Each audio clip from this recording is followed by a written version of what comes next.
That's going to roll us into our workshop meeting, which is, not 7:10, it is 7:20, and the city council workshop meeting is now in session. And since we already had our call to order with our roll call, let's roll to item number 4, verbal reports from council members. Does anyone have anything they'd like to report on? Mr. Grimm, I'll kick off to you in case we lose you or something. No, thank you, Mr. Mayor. That's fine. Just the ceremony I attended yesterday to honor those who have fallen. But thank you. Thank you, sir. Mr. Milne. Yeah, thank you, Mayor. It was I thought a great turnout yesterday at the cemetery. We had a good guest speaker, and your speech was also well. And again, it was just great to see so many community people out there and honoring those that have fallen and served our nation. So I did want to say I was also proud that we had 6 of the 7 council members there. So it was the largest show I think I've ever seen at one of these events for Memorial Weekends. And on that, I also did attend last week. Chiawana had a band concert for the graduating seniors, and it was really well attended. And I just want to say I was very proud that our youth do so well in music, and it was just phenomenal. So it's good to participate in our community, and it's good that we have so many people that are talented and a lot more talented than I am. But again, it was a really good time. So thank you. Thank you, Mr. Milne. Miss Blaisdell. I also attended the memorial service or the memorial event yesterday at City View. The guest speaker was, if I remember correctly, Sergeant Major Walter Castilla Jr., which he takes care of City View Cemetery on the grounds. Am I getting this right? Okay. His speech was very impressive. His background, he's really served our country in more ways than one, and then to have him as an employee for the city of Pasco, it's pretty special. I also attended Coffee with Cop today, and I always enjoy going to those events because it just gives us an opportunity to meet our police officers on a more friendly atmosphere versus if you have to call them for help. So I appreciate going to the Coffee with the Cop. And one other thing I haven't mentioned yet, I'm also have been going to the Police Citizens Academy, and I believe we have one more class after tonight. I'm technically missing tonight. Actually, both of us are missing tonight. So after that, we go to graduation. So. Well, hopefully, congratulations to both of you. Mr. Harpster. Yeah, I almost forgot that I attended a TRIDEC board meeting last week, and discussion again centered around potentially taking on loans from HAFEC, and discussion over what our legislature is doing with Fish and Wildlife's new mitigation measures that they are imposing on developers and developments all over the state, residential, commercial, mixed use. Some of the examples shared were a hotel in the middle of Kennewick. Fish and Wildlife's declared that area to be a shrub steppe habitat.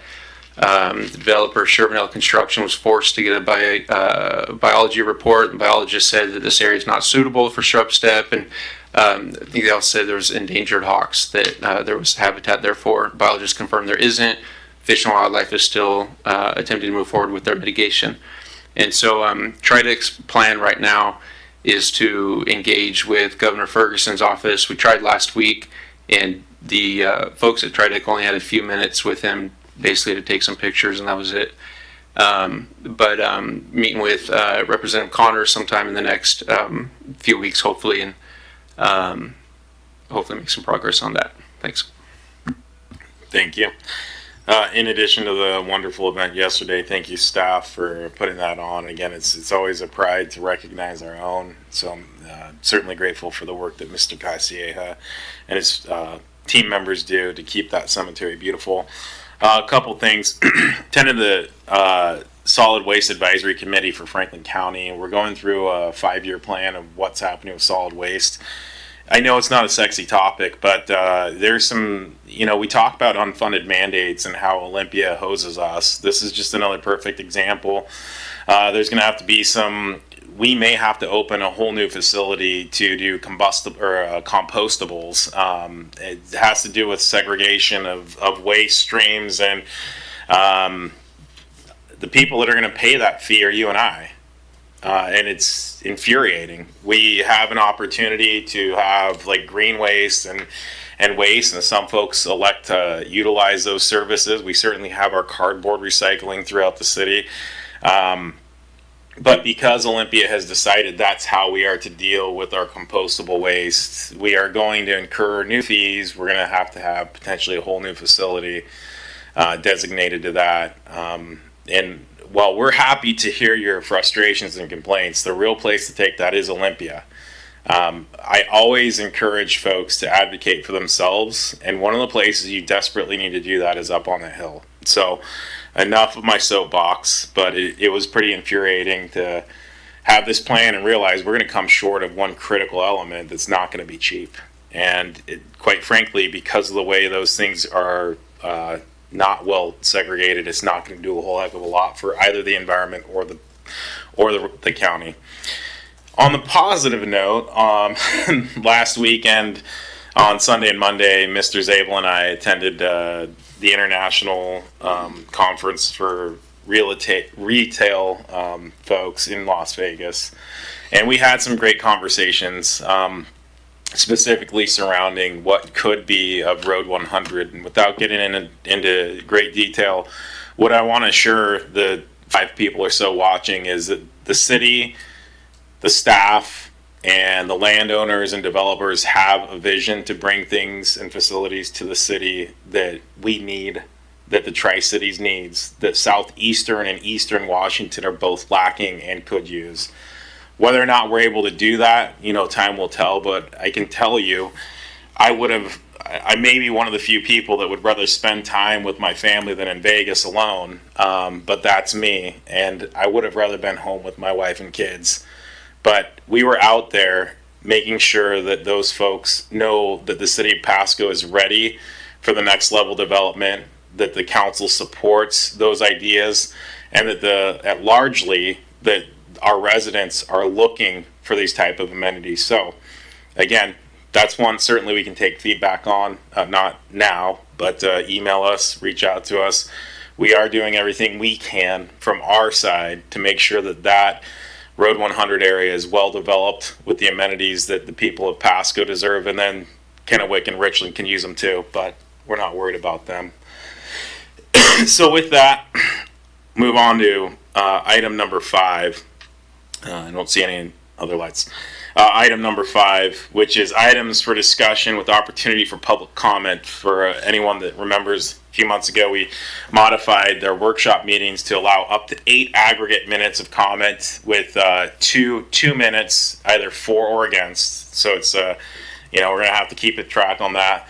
The time clock is the same place, to my right, to your left if you're at the podium. As always, name and county of residence if you're to speak. And again, it's specific to the issue, either for or against, and up to 2 minutes why and up to 2 comments per side. So with that, item A is resolution, Tri-Cities Home Consortium's 2025 to 29 assessment of fair housing plan, and that's going to come from Ms. Miller, our new director of CBD, or whatever the acronym is.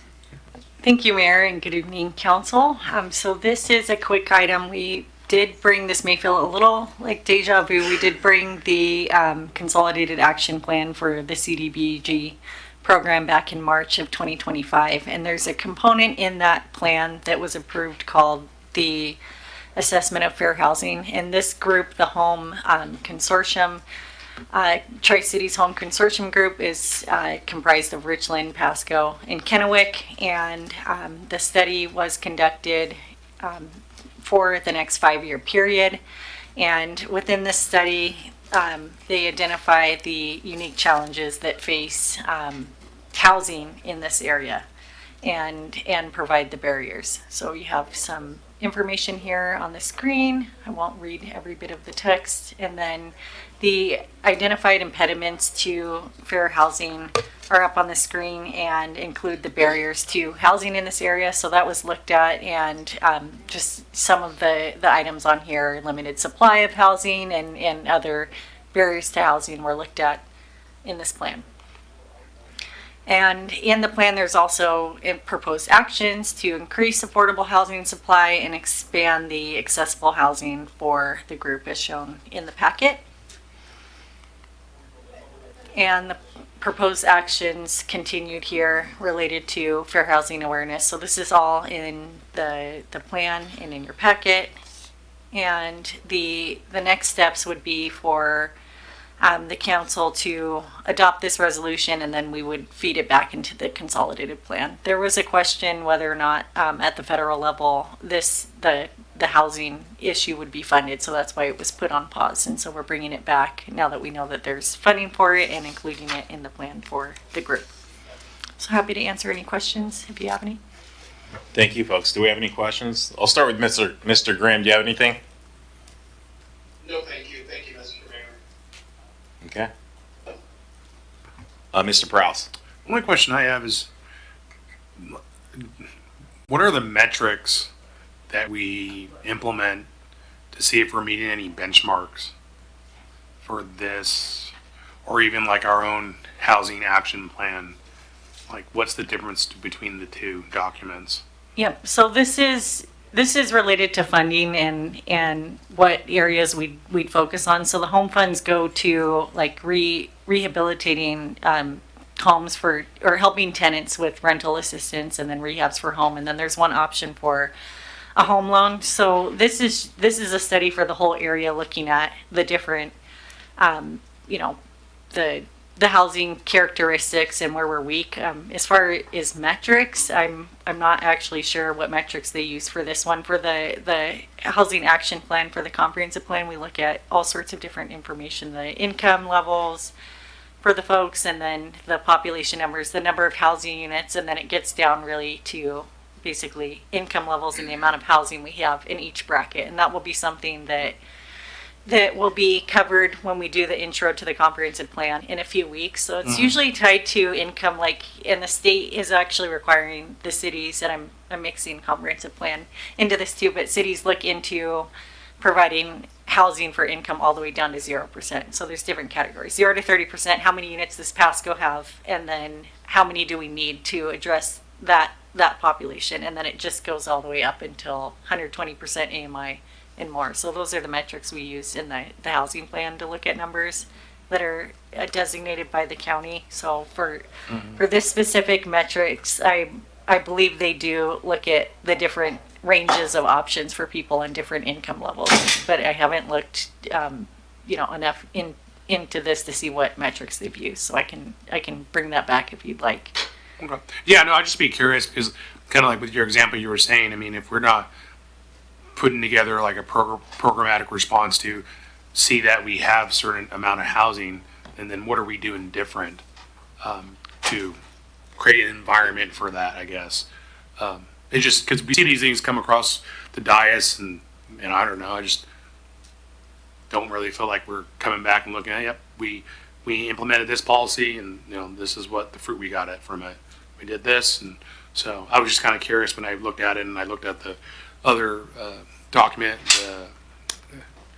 the annual action plan, and then I was thinking about our housing action plan and kind of how all of them kind of came together. So I don't know. I'll take it offline, but I'm just kind of curious about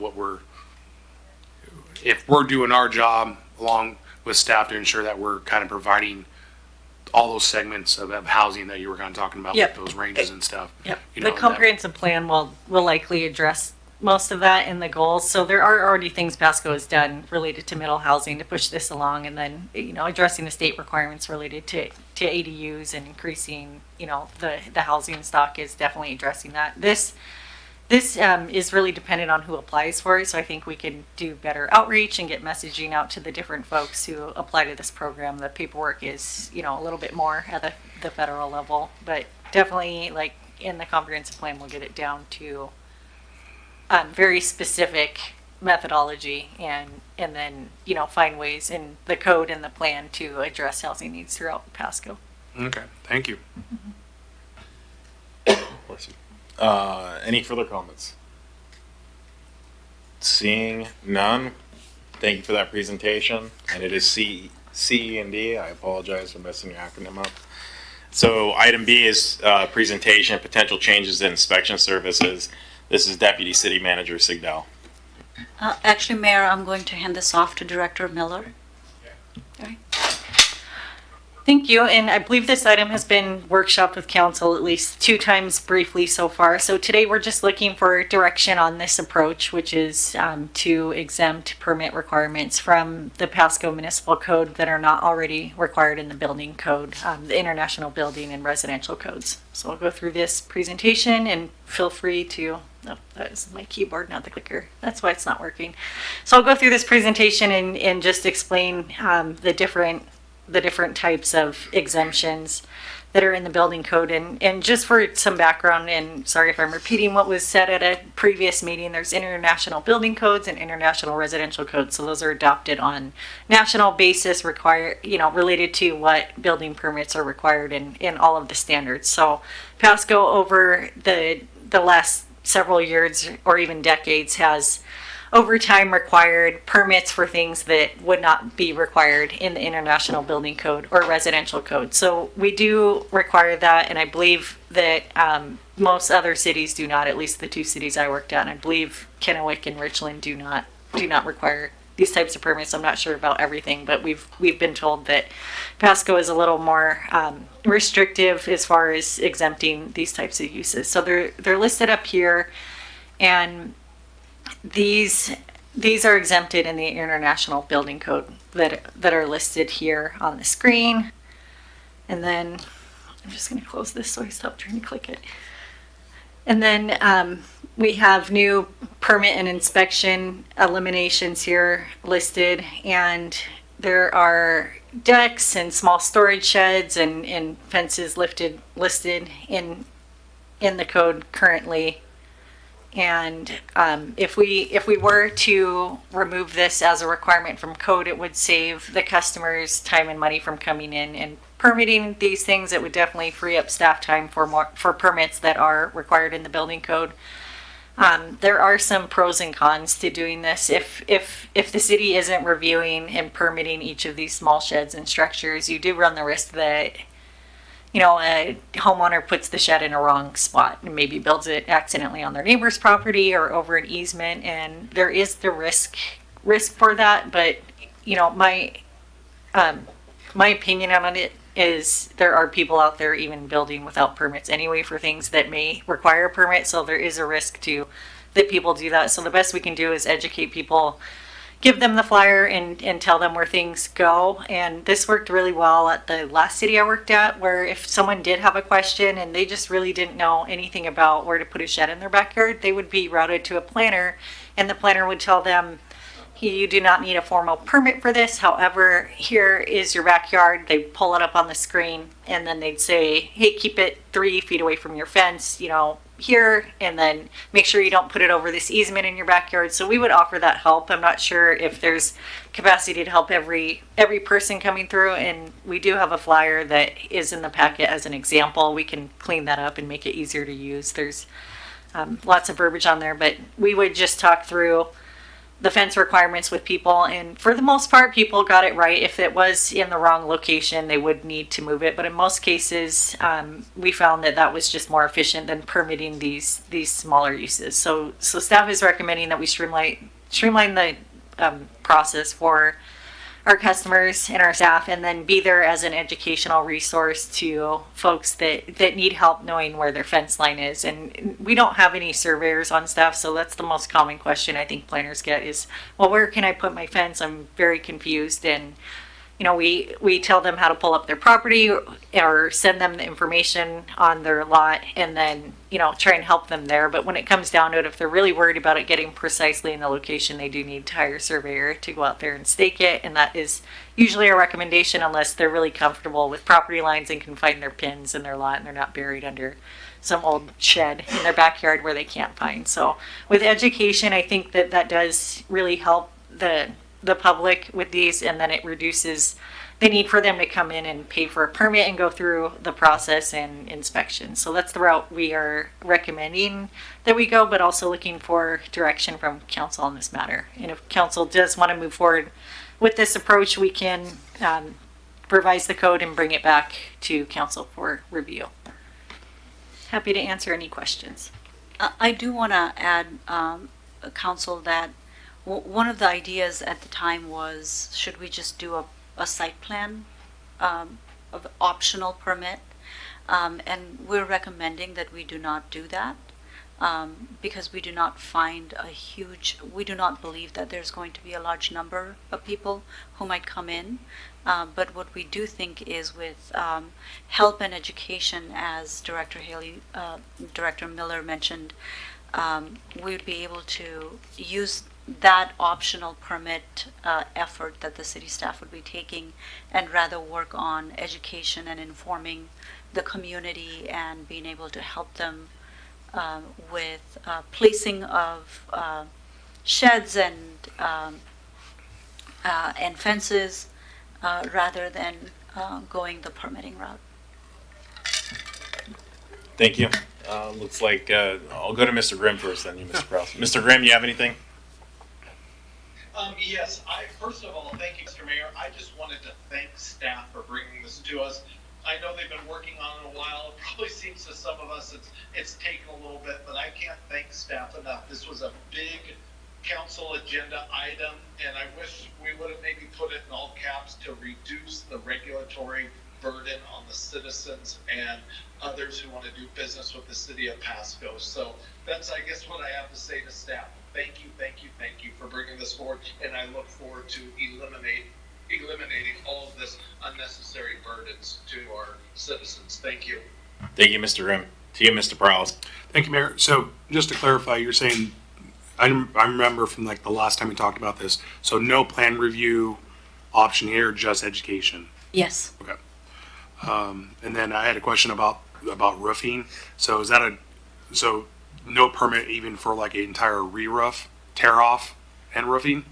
Is that the intent of what we're doing here? Yeah, re-roofing, if they're taking off the board existing- or any of the structural components, of course, they need a permit for that, so we could make sure it's safe, but just re-roofing and replacing the materials and siding is what is in there as a proposed exemption, which is pretty common. But if you're messing with the structure of it or taking off the top of the house, then we'd want to. Or you mean the sheeting then? Are you referring to the sheeting or the actual roofing material?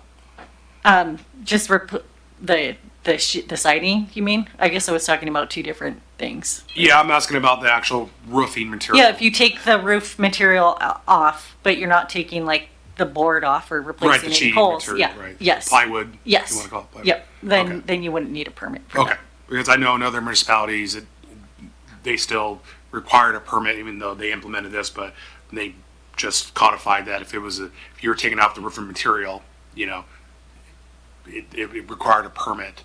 I don't know. I did some research on it, so I just want to clarify that was the actual intent of this code was that, again, if you're taking off sheeting, then yeah, I guess that would be the structural integrity could be jeopardized, but not the actual roofing material. Correct. Okay. So what about driveways? So when you talk about driveways and sidewalks, potentially like in the public right of way, so would that be essentially like everything from the sidewalk back? Would that?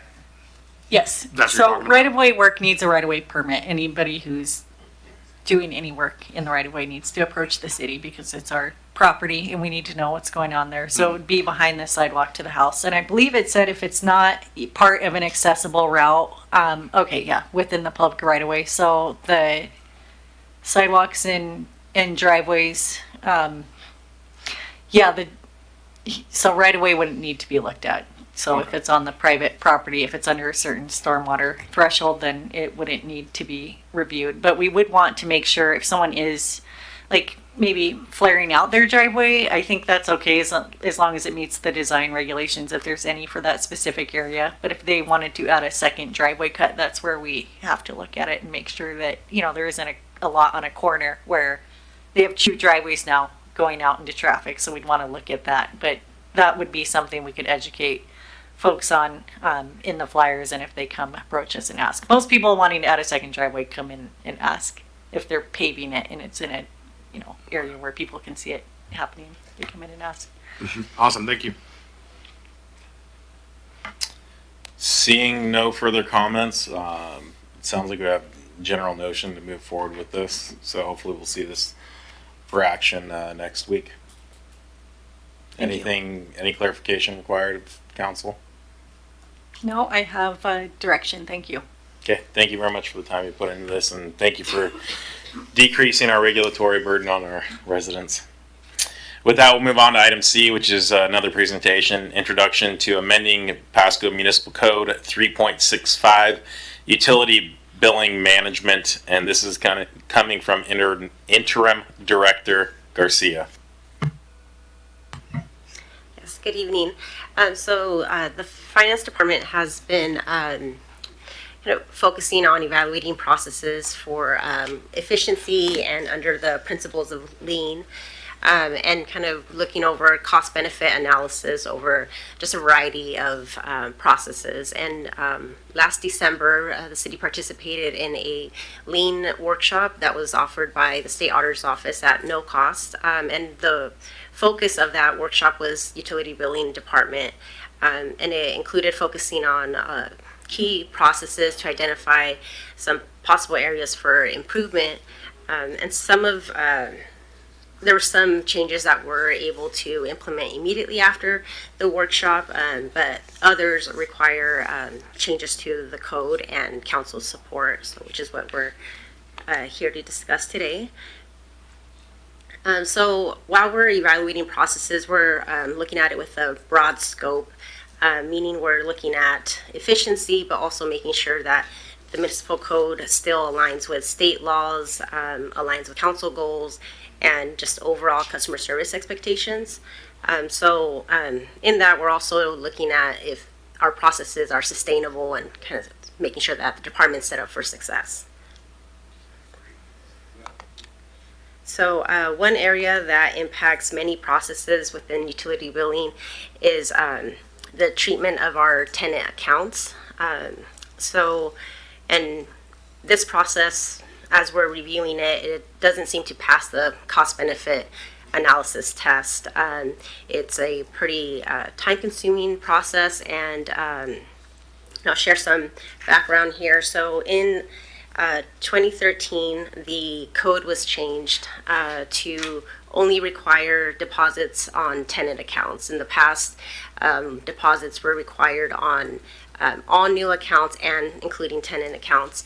And one of the reasons back then was due to the time-consuming process. So it was, the attempt to narrow that scope a little bit to only tenants.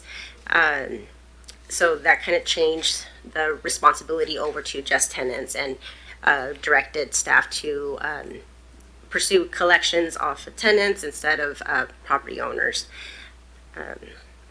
So overall, the process has, managing the program has always been fairly time consuming, and that continues to be the case.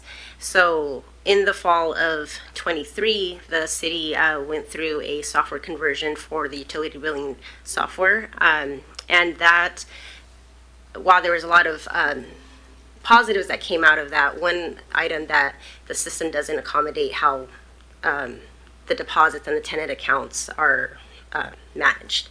So with that, it essentially means that the process takes about 4 times longer than it has before. So it's it takes a lot of effort to manage that program. And overall, the tenant accounts make up only about 11% of our entire accounts. Okay, so some of the challenges that we're facing are, well, one, our system update. Another is there's been some recent changes in state law. So in April of 23, there was a law update that prohibits shutoff of utility accounts during heat events. And on top of that, State law also only allows us to, or essentially gives us the only tool to collect on delinquent accounts is by shutting people's water off. And we're only limited to about 4 months, 4 months of accounts. So, we kind of have a little bit of, the laws are kind of working against each other a bit because we can't shut them off during the summer. And that's also the time when tenants tend to move, just because people are moving in summer when kids are out of school and that type of thing. And that's also when accounts are pretty high because of higher water usage. So those two laws kind of limit our recourse. And on top of that, our local code also is restricting our ability to collect on accounts by taking that responsibility away from the property owners and only allowing us to go after the tenants for through the collection process.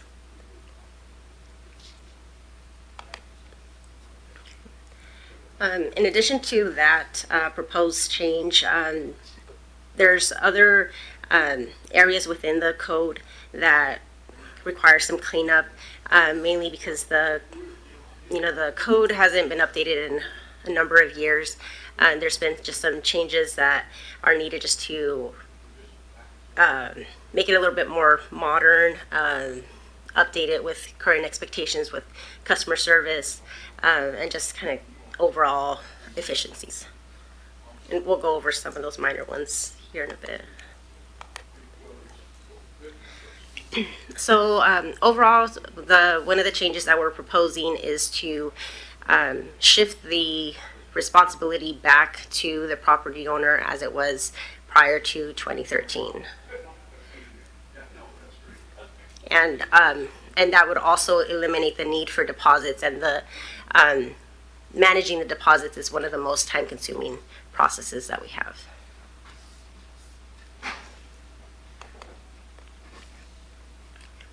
Okay, and here we have a comparison of what other cities are doing in this this area.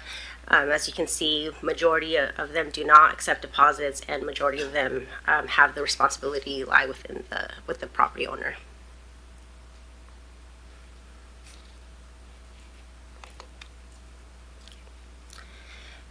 So these inefficiencies that we're experiencing have, of course, financial impacts.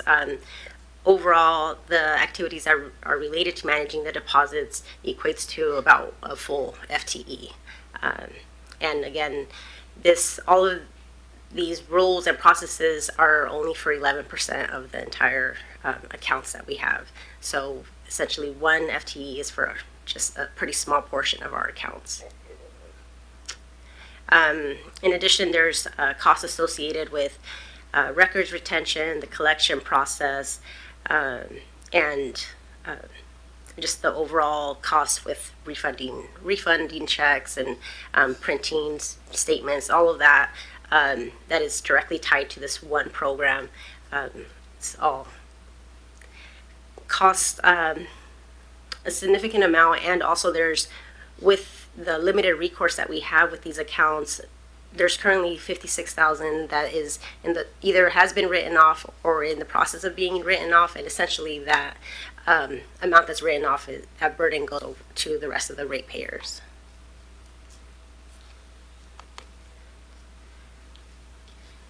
Okay, so the deposit change is one of the major changes. Some other of the kind of cleanup items are just intended to be a little bit more customer friendly. And for example, currently there's some pretty strict limitations on who can be on the budget plan, which essentially means that customers can pay the same amount every month. So we want to kind of open that up a little bit to help customers to be able to pay their bill. Right now, if you've been delinquent, you can't be on the budget plan, but however, it seems that being on the budget plan might help them not be delinquent. So we would like to update that so we can be able to provide some more flexibility and accommodate the residents.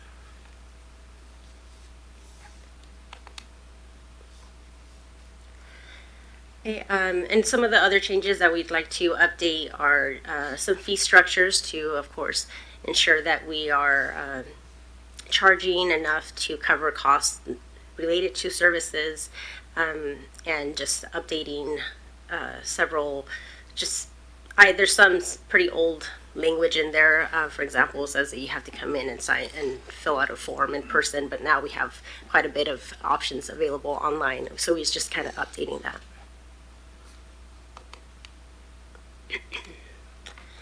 Okay, and as I mentioned, this process essentially takes up a full-time job for one individual. But if we are able to make this one change, we're able to start using that gained capacity to focus on other improvements. So this is essentially the first critical step in many more improvements to come. It's a good opportunity to start focusing on many projects that have either been started or we would like to start working on that would help customer service and efficiency, but we just are not able to get to those at this time.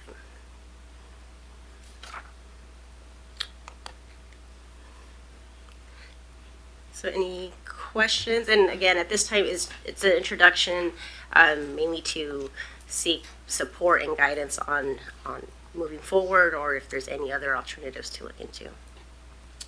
Thank you. Mr. Grimm, you have anything? Mr. Grimm, I assume that's you? Oh, sorry. Yes, actually it was in the background. Boy, my head is kind of swirling after that presentation. Lots of thoughts.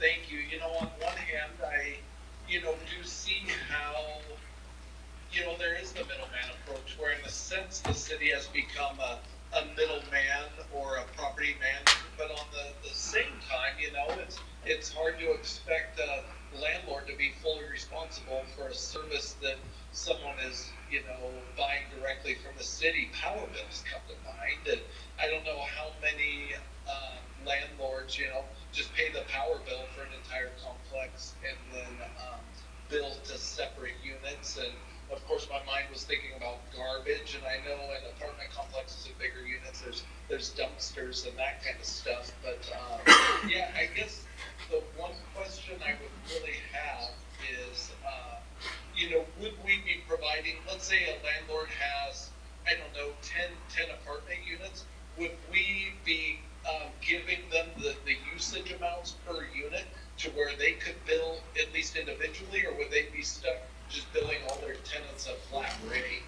Yeah, so this is more for rental homes, not apartment complexes. There's different rules for those. So this is more for a single unit, so an apartment, a home, just a single family home that has its own separate meter. So that's more what this is related to. So it's a rental homes, and the renter can still be paying the bill month to month. The landlord can request to get duplicate copies of the bill to ensure that there's, that they're current. And so a lot of the day-to-day operations wouldn't really change to how things operate now. Really, it would just be more of a communication of property owner reaching out to the city if they're not getting the duplicate bill to find out the status of the account before maybe returning their deposit that they're collecting outside of the city, right? So it'd be more just coordination at the end of the lease terms. Month to month, there shouldn't be much change to how things are operating now. Okay, thank you. I appreciate the clarification. Anything further, Mr. Grimm? No, thank you. Thank you, sir. Mr. Prowse. Thank you, Mayor. Yeah, I'm stepping in the same swamp that Councilmember Grimm is stepping in, I guess. I have a hard time wrapping my head around putting this on the property owner when it seems like it should be the responsibility of the tenant. I like the efficiency component of it and perhaps freeing someone up, but it just doesn't seem right. And essentially somebody's rent, when I'm thinking about the tenant, could just be kind of fluctuating depending on the meter rate usage. I think I just need to look at it more. If you can provide some other examples of other cities who do it this way, and maybe bring back some narratives to share, so I can get a clearer picture, because it's just Steve. I have a couple questions in my mind, so I appreciate it. And we actually have our utility billing manager here who has some more information. I can speak to this a little bit more. Hi, I'm Priscilla and There you I'm go. Priscilla and Diane. I'm the utility billing manager. So in the cases that we're talking about, different from the apartment buildings where 1 meter hits all the units, we're looking at rental homes. Someone has their primary residence and their bill, and now they have a second home that they're renting out. There are some examples of other cities that don't allow tenant accounts, period. It's all on the property owner. And we can provide you the names of the cities that are doing those. As Griselda explained, in this case, we'd still be billing the tenant. The owner could have access to the bill, either getting a paper version or having that available online. One of the factors for consideration perhaps is most of the time a homeowner who has a second home that they're renting for additional income are collecting a deposit on that. We're limited because of this changes in the state law that we can't shut water off for delinquency. So the purpose of the having the tenant account, or our current process when we had the tenant account, was once the tenant account was delinquent, you could shut them off, and that's the primary method of collecting the past due balance on the account. If that were not collected within a certain amount of time, that account was reverted from the tenant over to the property owner, where they were responsible for the bill again. Because of the changes in the state law, we're unable to shut off a tenant account due to delinquency. And RCW limits the amount of time past due charges that are due on the premise, regardless of who's responsible for the account, that you can collect on through the shut-off process. So as Griselda explained, there's kind of these laws battling each other, where we don't want you to shut people off when it's hot just because they're delinquent, but you could only go this far back when you're collecting on them. And the own self-imposed limitations are you could only go to the tenant to collect these. Granted, we understand that they're the ones living in the home. Part of the consideration as we're talking about this and looking for feedback from council is a lot of times this is not the person's primary residence. This is a secondary home that they're renting for additional income. I guess, so because somebody has a second, third, or fourth home, I guess they're just good enough.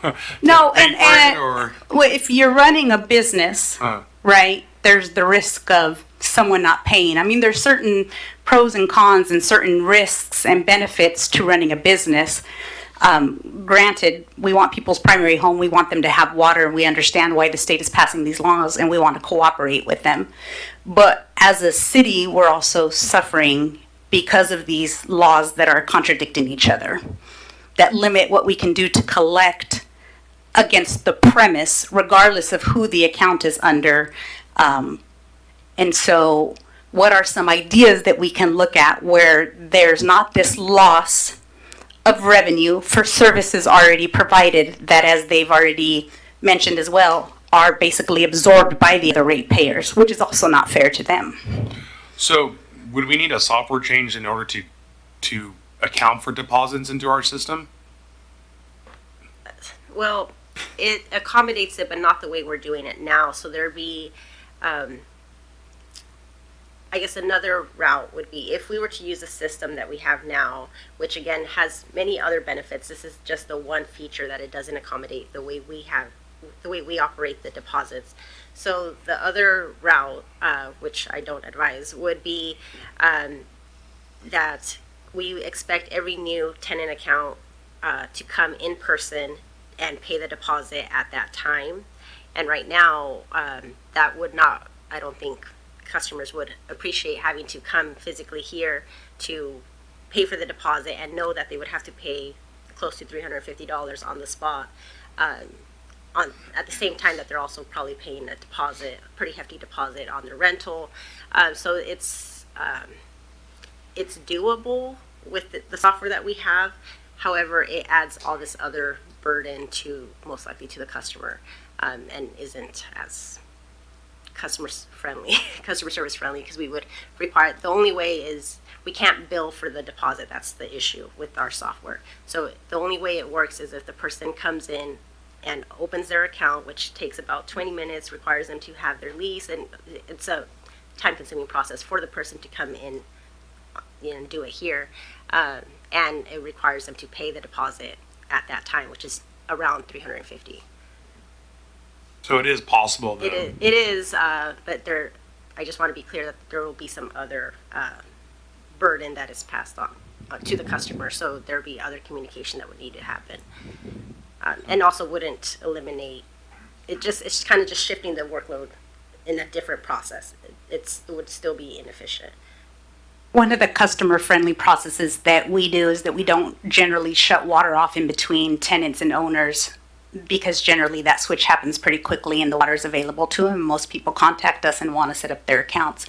But when there's system limitations where we can't move forward unless this is done first, that might lead us to have to, close off the water service in between, which could be inconvenient, and then in summer weather may be not likely to happen because of the heat events that we experience in Eastern Washington. Again, you talked about Olympia making laws that affect Western Washington one way and Eastern Washington another way, and we have pretty hot summers here. I mean, we're having a pretty hot May, and so it impacts us differently than it impacts the other side of the state. So what's the best way? What are our ideas for dealing with that in the best interest of the city and of its residents? I appreciate it. Thank you. Yeah. Thank you, Mr. Prowse. Do you want to stay up just in case? Ms. Blaisdell, do you have anything for her? Or go ahead and ask your question. I just need to think this through, because as a property owner, I pay for my tenants' water and garbage. But if they left behind a bill for PUD, I would be livid that I had to pay for that. So I think part of the responsibility is, I don't think the property owner should be punished because someone else isn't paying their bill. But then on the flip side, I think majority of property owners do pay for at least water and garbage. So as a property owner, do you collect a deposit when they sign a rental agreement? Yes, but I also pay the I pay the monthly fee. It's in my name. I pay for it. I don't collect from them at all. So the tenant can still pay the bill and be responsible for the bill. I think the idea that we have that we're kind of looking for feedback on is, you have a deposit at the end of the day that you generally will return to the tenant. It's as a protection to the property owner, right? So is it possible that and I don't know all the laws, that part of that deposit be used to pay off that bill that the landlord is responsible for prior to the deposit being returned, because it is the tenant's responsibility? Maybe there's language in the rental agreement that addresses that the same way there's language in the rental agreement that addresses the water and the garbage, or damage to the walls, or water damage. Damage, wear and tear on your property. Right. There's so many different things that go into that deposit, and the deposit's very minimal compared to what they're paying versus what damage or wear and tear would be. When it comes to PUD, they do credit checks. If you're not a property owner, you're paying a deposit, and it could be, I know some property owners are paying up to $600 for a deposit because of their lack of credit, or because of their not paying their bills. So I think that, it's all needs to be taken into consideration. And our PMC and our RCWs allow us to go after property owners for unpaid bills, unpaid water bills. Our current PMC doesn't allow us to go after tenants in the same way as property owners to collect on these past due charges. And the new state law that doesn't allow us to turn off the water for a tenant with a delinquent bill is allowing these tenant accounts to run up higher than the deposit that we're collecting. So in addition to all the administrative burden of managing the deposits because of the new system and how it works, you also have lots of tenant accounts that you're unable to collect on in the traditional method with it being attached to the property because the state law conflicting with the RCW on collecting past due utility charges. So we can, of course, take this feedback and come back with more alternatives. One being maybe a higher deposit. Right now, we collect 3 months worth of base fees plus an average of consumption.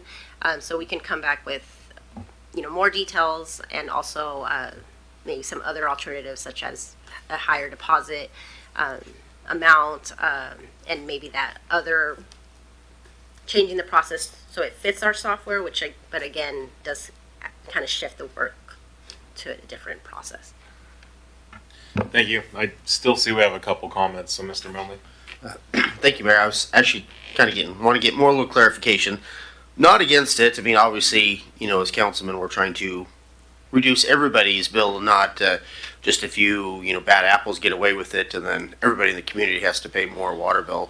So I do understand where you're coming, and then again, reducing the staff cost. So say like somebody has a bill and they are delinquent, would the homeowner get a copy saying that this person is delinquent, or would it be only until the time that they moved out that then they would be notified? So again, the software is a little limiting in that effect where you can have a homeowner choose to get the bill, but it's kind of an all or nothing thing. You get every single bill every month, or you don't get a bill any month. It would be a manual process to say this one's delinquent, copy the bill. This one's delinquent, copy the bill. However, what a homeowner could do, especially if they had multiple properties, there's a portal that they could set up where they could link the accounts to it, where they would have access to PDF versions of the bill every month. Okay. And then, so thank you for that. And then the second question. Can I add to your question real quick? We can also, make it so that the homeowner could receive like notification calls, and so make sure that they're listed as someone to receive notifications. We do send automated calls out because we don't like people to get turned off, and so we do try to warn people to take a look at their account or contact our office before that happens. So we could include the owners on that. Okay. And then I think I know the answer, but I just want to double check. So say the person has a $500 water bill. It's summer. They rack it up. They leave. Obviously, they only had a $100 deposit or whatever they had. So the homeowner with this new system, then he would have to pay that $500 before he could rent it out to somebody else. Or like say if it's July, there's that $500 bill. Can he rent it out to somebody else and still have the $500 on the books, or would the water be turned off if nobody was in the house, and then have it turned on? The homeowner would pay the $500, and then a new person would. You see where I'm going? So our RCW only allows us to go back 4 months of past due charges. So if that $500 were 4 months of charges, regardless of it being in the tenant's name or the owner's name, we'd lock off the water until the account was brought current, so that we were within our within the statutes of being able to collect off of that. Right. So it would, that thing with utility billing is, it's very unique to different situations, but theoretically, yeah, the account could be locked off depending on what that $500 represented. So it could be locked off to collect on that until we're within that 4 month period. Okay. That makes sense. Thank you. Thank you, Mr. Milne. Mr. Harpster. Thanks. I do appreciate the list of comparisons here, in that we hit all of our neighbors plus a couple different areas in the state, like Spokane, Federal Way. I'm completely opposed to shifting account responsibility to the owner. It's either the tenant's responsibility. If the tenant's living there, then it's their responsibility, and their failure to pay should not be put onto the owner. And I think it's ridiculous that that would be an option to put it on the owner. So thanks. Thank you. I'll weigh in here, and I'm going to actually disagree with you. Not that I am necessarily for putting it on the owner, but it should not be borne by the residents of Pasco. if there's a bad apple, I mean, several of us are in business for ourselves. If we have a bad month, we got to figure out what to do. And I don't get to call the city and say, hey, just hook me up here. That's a vetting process. It's a risk that's taken in business. I don't necessarily like passing it to the owner, but I also don't think we should just eat it. And that's, I mean, we've talked about issues where our fees are increasing, things that we don't like to do as council that make us uncomfortable, that make sure we balance our budget. And allowing nobody to pay these delinquent bills because the laws that have passed prohibiting us from taking certain action, somebody needs to pay these, and it shouldn't be passed down throughout the city. So I don't know that this is the right answer, but I also don't know that it's the wrong answer. What I do also see is, as far as the utility deposit, if you're suggesting that, you know, just over 10% of the accounts are costing almost $100,000 of chase deposits, we got to figure out that system. I mean, if it's equivalent of 1 FTE, I mean, we can either strike that money, save it, and not hire someone. That's going to come back into our budget, help us balance it, or we hire someone to help chase some of these accounts. I guess I'm at the point where if the option is somebody makes a bad business decision in letting the property to someone who's going to be delinquent, it's not the residents of Pasco that should bear that. So I guess I'm closer to for this than against this. I don't know that we've got the right answer, though. I have one more question. Sure. I'm assuming if they don't, we turn them off, they don't pay it, we turn them over to collections, and then we go through the collection process. It goes, so if they rent, or if they rent anywhere in Pasco, they have to turn their water back on. They have to pay that in full before they can turn it back on, correct? It depends on how far delinquent the account is. I mean, part of reorganizing our PMCs, there would be some flexibility there as to what we can or can't do. We know what RCW allows us to do, so we have to follow that law, but there's some flexibility in what our internal processes are.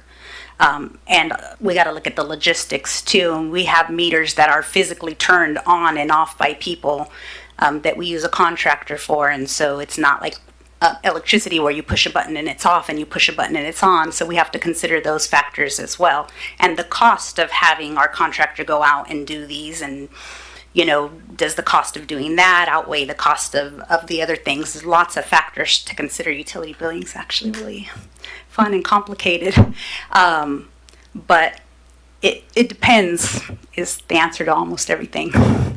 Okay, one other question. So when someone comes in, do you require them to bring in the rental agreement with the property owner?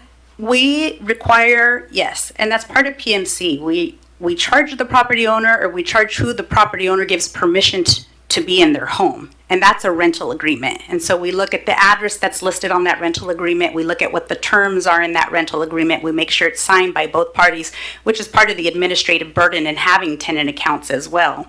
I mean, some thoughts for consideration are, we save all that staff time looking at the rental agreements, and there could be a form that the owner turns in and says, this is the tenant that's in there. They're aware of it. Ultimately, they're responsible for the bill, so they, you know, have more control of that situation in the accounts. Ultimately, they're responsible for it. I think one of your questions originally that I didn't address was about accounts that are turned over to collection. So during COVID, that was prohibited. We were not allowed to turn over accounts to collection. Since then, we've had the software conversion, we had change in management and finance, and so a lot of that has limited our action in sending people to collections. That is something that we're catching up on that we would be able to do regularly. The problem with sending them to collections is a lot of times when they move out of the area, and so it is difficult even when that is sent to collections immediately, even when we have their license number and their date of birth and their full name, which we're collecting all of that information. They're having a hard time collecting it, and so it gets written off with the city system, even though it's as bad debt, even though it's with the collection agency for potential collection. Thank you. Thank you. sounds like there's some more homework to be done. Hopefully you've gleaned enough that you get a sense of what's needed from us. Is that correct? Yes. Okay. I realize that I've skipped public comment on the first two issues, so I'm going to open the floor to the public comment. Figure we're going to at least have one.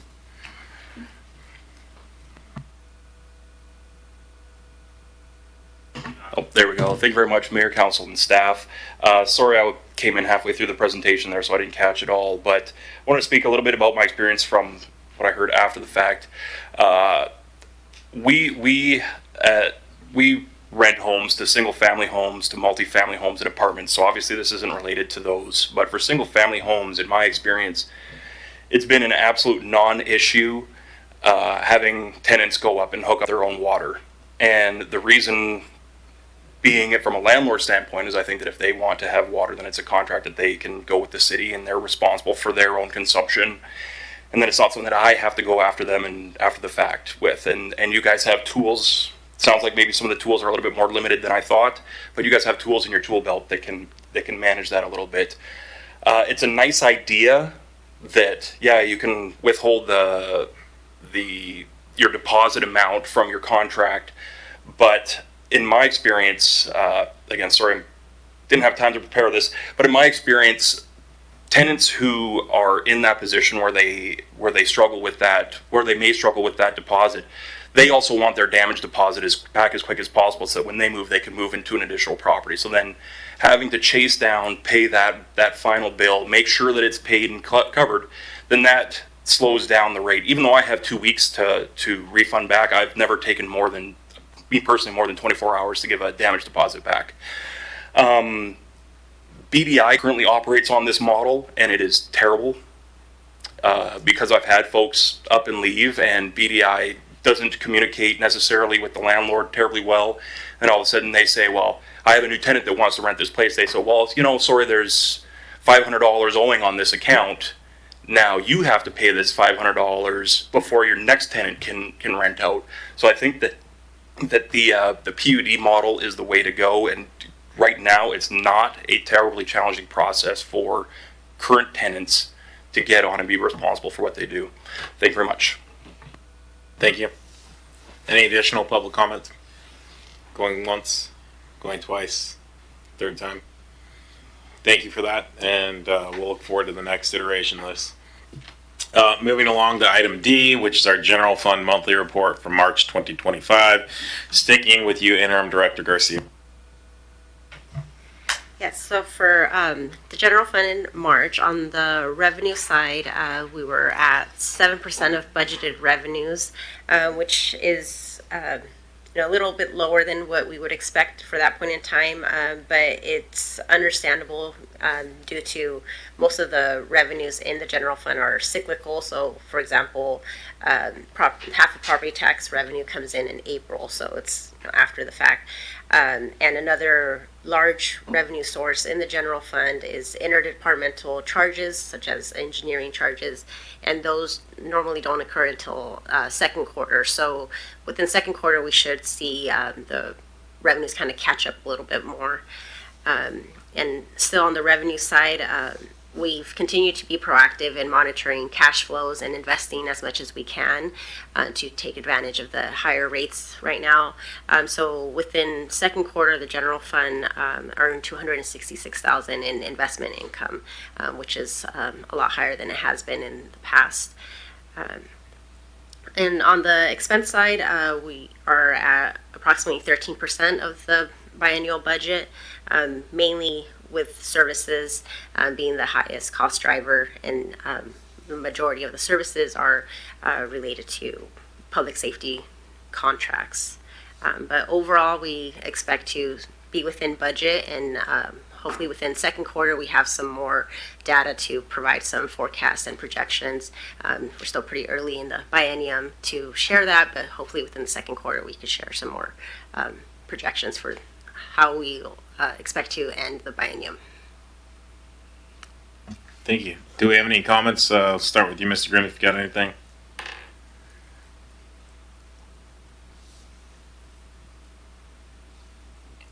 No comments, Mr. Mayor. Thank you. Thank you. Yeah, Mr. Harpster. Just one quick question on the contracts between 100,000 and 300,000. The second one with framework for the comp plan update, that was, if I remember, I thought it was paid for with grant funding. Is that correct? Yes, a large part of that was paid with Department of Commerce grant. All 300,000 of it, or a portion Yes. of it? Okay, thanks. There's a little bit of a mix. We were pretty creative about how to utilize all of the grant funding for our comp plan process, but all of that is covered by some form of some grants from Department of Commerce. Just mainly wanted to clarify I wasn't coming out of our general fund, so that answers that. Thanks. Thank you.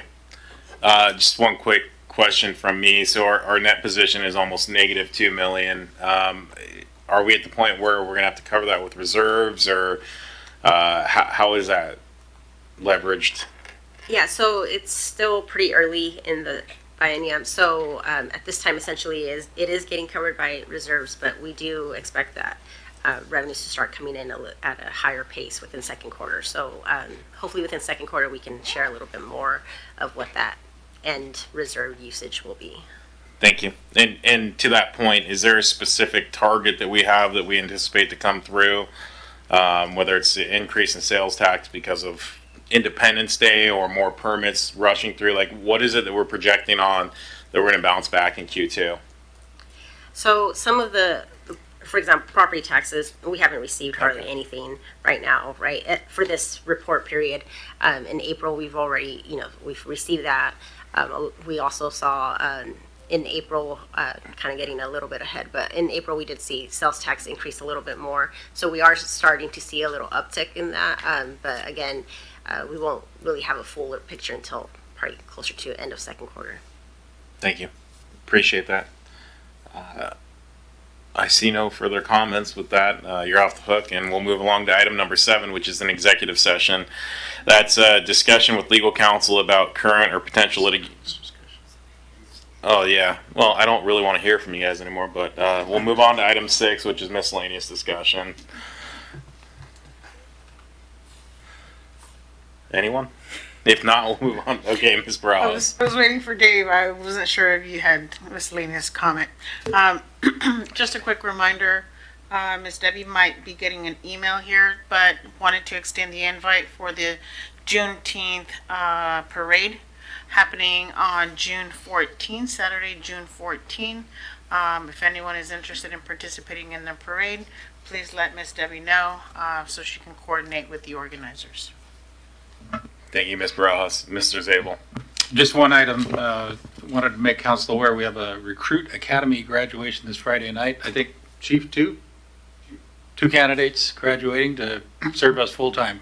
So exciting day. And then Director Rice had a comment too. Good evening, Mayor and Council. Tonight I wanted to present some information related to the FIFA 2026 World Cup, which is being played in Canada, Mexico, and the United States next year, including Seattle as one of the 16 host cities. Part of that is the selection of 9 statewide fan zones, which include Tri-Cities, specifically Pasco has been selected to host if we're interested in doing so. We've had various discussions with Visit Tri-Cities and FIFA 2026 to gather some information to share with you this evening and either get some direction or input on what you'd like to find out additionally. So a FIFA fan zone is an official public space where fans can gather to watch live World Cup matches on big screens, enjoy food, music, cultural activities, and celebrate the sport in an inclusive and family-friendly environment. Expectation of the fan zone city is to provide a public space, including stage, sound, big screen, concessions, and activities for all to attend. As there are 6 games, there's need for multiple resources to host, including staff and funding needs. We're about 1 year out from the first game, so FIFA 2026 is looking for that commitment, and that's also about how long we like to take to plan an event, particularly when they're a new event or 6 new events for us. So wanted to get this in front of you to see if it's something that you would like to consider participating in and if we need to start planning. Not doing one before nor able to estimate potential attendance, staff have worked to create a rough budget per event based on a similar size event like Fiery Foods. Which would include some of the basic services, the stage surround, the big screen, sound, security, marking activities, miscellaneous staff time, shared resources, and other things like traffic control and police services. And I think roughly we're estimating about $15,000 per game at this point, or about $90,000 total. Visit Tri-Cities has said that they do have some funding available to help offset. I've spoken with City of Kennewick, and their Parks and Rec department has offered some staffing resources. Believe it could be handled similar to the Ironman event, where we have all the cities potentially pitch in. Proposed location would be out at either the Burton Soccer Complex or Gisa Stadium, which I'll touch on in just a second. Washington legislators have provided about $2.7 million for security funding, which would go to the local law enforcement. Some of that money would go to each local law enforcement agency to help offset security costs. And of course, private sponsorships are available aligned with the FIFA guidelines, which mainly means that our local sponsors would have to be national or international sponsors aligned with the FIFA sponsors. Unsure if we would be able to obtain any of those, but it'd be something definitely we'd start going after right away. And again, Gisa Stadium, to touch on that, Gisa Stadium is an ideal location. However, general manager cannot commit to the availability of the stadium until September or October when they do their game selection process. However, he could use some of his points to try to champion that we have as many games as we could to be held in Gisa Stadium. That is ideal for staff here as well because it has just about everything we need, and they should have a big screen, but we can also supplement with some other items. But hate to propose things that I don't know enough about to propose, but we're kind of in this situation where if it's something you're interested in, we can definitely get more information. I can have Visit Tri-City speak, I can have FIFA 2026 speak, or you can just give me some money and tell me to make it a success. I mean, that's me. So any questions I can answer for you? Any additional information you'd like us to gather, or what would you like to hear or do? Thank you for that. I mean, I'll kick us off. I was one of the ones that brought this in part. Folks at the Visit Tri-Cities have been pushing and asking about this. I mean, they've intentionally selected Pasco as opposed to the other cities in the Tri-Cities. So, I mean, I think that's not only an honor. It's quite literally, I mean, this happens every 4 years, but to have it hosted in a adjacent city, and I don't mean Seattle's that close, but, it's close enough that this can be kind of a real home feeling, and I think it's a great opportunity for us to participate with the community. So I'd support it. I'll do what I can to help you chase sponsors. You know that. I've already talked to you about options that I'm chasing to defray costs. I'm not hot on spending $90,000 on having fun. I'd rather get to work with it. But at the same time, sometimes we do have to have fun and let our community celebrate, these seminal events. So I'm in support of this. That said, I can't cut you a check right now, but I do think having an allocation at some point will be critical, and then obviously letting us know as soon as possible the status of Gisa Stadium. Mr. Harpster. I'm going to disagree with you. I'm just kidding. That's fine. I'm just kidding. 90,000 is a lot less funding than what I was anticipating. One of my concerns is if we dedicate the necessary staff time and resources, do you anticipate that taking away from other events like the Farmers Market or Grandville Forest Celebration?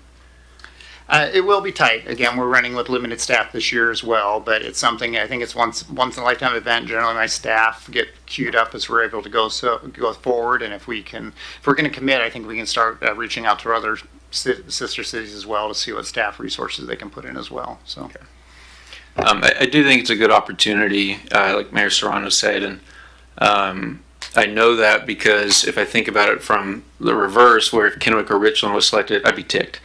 And to your point, Ironman, was in Richland and Kennewick, but not Pasco. So if we could get help from Visit Tri-Cities and other cities, and I think that'd be great. And while I was sitting here thinking, I was looking at our goals on the back wall, and this does help achieve or further at least 3 of those. And so I'd be in favor of it as well. Thank you. Mr. Melny.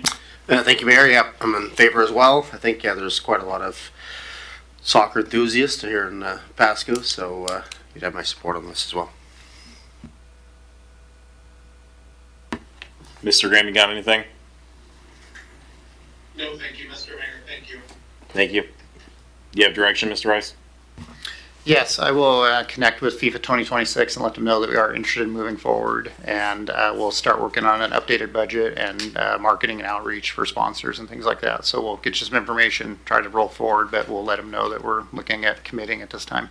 And there may be added value with our local representatives, statewide ones, like Rep. Bernard, who's here out of Pasco, and Connors and such. Obviously too late to get a budget item, but they may have other contacts that would be willing to support. So I do think that, you and I can sit down if we need to. All right, very good. Thank you. Mr. Zabel? Just to add that I think we should probably check in every couple of weeks with you to make sure, let you know where we're at on fundraising and how that effort's coming along. So the council is fully aware of how many feet we have in the water. Sounds good. Appreciate that. With no further lights, I'm going to assume we're safe to move on to executive session. Good. Yep. So let's see. We're going to take 5 minutes from whenever I call it. So item 7A is discussion with legal counsel about current or potential litigation under revised code of Washington 42.30.110 subsection 1, Roman numeral 1. We've got it listed at 15 minutes. Is that where we are? That's going to be pushing it, but we'll do it. Okay. We'll go like 4.5 minutes on that break and start at 8:40. We'll just go till 8:40. So 8:40 to 8:55, we'll be back. And do you need to know who's going in? Oh, yeah. So that'll be the city attorney, city manager, and deputy city manager. And I also need Miss Sarah and Miss Miller. Okay. So CED director, I got that right this Yes. time, and public works director. Great. Thank you. Thank you. It is 9:05. We are out of executive session. This meeting is now adjourned.